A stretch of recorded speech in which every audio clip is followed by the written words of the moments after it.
சொந்தங்கள் எதிர்த்தும் சொக்கிப்போய் சொந்தங்களை எதிர்த்து கைப்பிடிப்பதால் எனக்கு அன்பான இளம் உள்ளங்களே, தகப்பன் புத்தியை கேள், தாயின் போதகத்தை தள்ளாதே என்று வேதம் சொல்லுகிறது. ஆண்டவர் நம்முடைய வாழ்விலை அதை செயல்படுத்த வேண்டும் என்று சொல்லி விரும்புகிறார். ஆனால் பாருங்கள், இன்றைக்கு பல்வேறு விதமான காரியங்கள் நம்முடைய வாழ்விலை செய்து விடுகிறோம். குறிப்பாய் எதிர்கால காரியங்களில் முடிவு எடுக்கிற அநேகர் சொந்தங்கள் எதிர்த்தும் சொக்கி போய் சொந்தங்களை எதிர்த்து அவர்கள் மற்றவர்களை கைப்பிடிக்கிறார்கள். தன்னுடைய துணையை அவர்கள் தேடிக்கொள்ளுகிறார்கள். தானாகவே சில காரியங்களை அவர்கள் செய்து விடுகிறார்கள். சில நேரங்களிலே அவர்கள் தன்னுடைய இல்லத்தை விட்டே இல்லாமல் போய்விடுகிறார்கள். என கண்பானவர்களே, மிகுந்த ஒரு கோபமும் தன்னுடைய பிள்ளையை குறித்த ஒரு பாரமும் அழுகை நிறைந்த ஒரு சூழலும் அவர்கள் பெற்றோர்கள் வாழ்வில் ஏற்பட்டு விடுகிறது.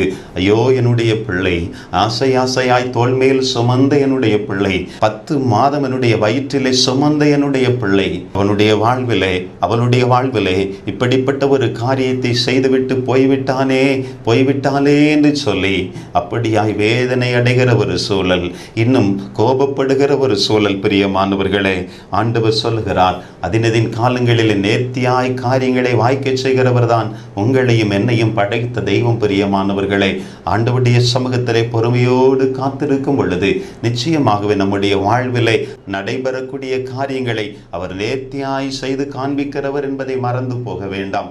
அதோடு மட்டுமல்ல, பொறுமையோடு கூட அவருடைய வழிகளிலே நடக்க நம்மை அர்ப்பணிக்கும் பொழுது இந்த உலகத்திலே ஒரு உயர்வை கொடுத்து நம்மை ஆசீர்வதித்து நம்மை மேன்மைப்படுத்துகிற தெய்வம். பிரியமானவர்களை, சிறியவனை புழுதியிலிருந்தும் குப்பையிலிருந்தும் எடுத்து உயர்த்தி அவர் பிரபுக்களோடும் ராஜாக்களோடும் அமரப்பண்ணி அழகு பார்க்கிற தெய்வம், உங்களையும் என்னையும் படைத்த தெய்வம். என கண்பானவர்களே, மக்காக வாழ என்னை ஒப்புக் கொடுக்கிறேன். ஆண்டவரே, ஏற்ற வேளைகளே சகலத்தையும் செய்கிற தெய்வம் நீர் என்பதை உணர்ந்து கொண்டேன். ஆண்டவரே, உம்மிடத்திலே அன்பு கூறுகிறவர்களுக்கு சகலமும் நன்மைக்கு ஏதுவாகவே நடைபெறுகிறது என்பதை அறிந்து கொண்டேன். ஆண்டவரே, சில தடைகள் வந்திருக்கலாம், சில போராட்டங்கள் வந்திருக்கலாம், ஆனால் அவைகள் எல்லாவற்றையும் நன்மைக்கு ஏதுவாக மாற்றி போடுகிற தெய்வம். காரணம், நான் உம்மில் அன்பு கூறுகிறபடியினால் நீர் அப்படி செய்கிறவர் என்பதை வேத வசனத்தின் அடிப்படைகளை தெளிவாய் புரிந்து கொண்டேன்.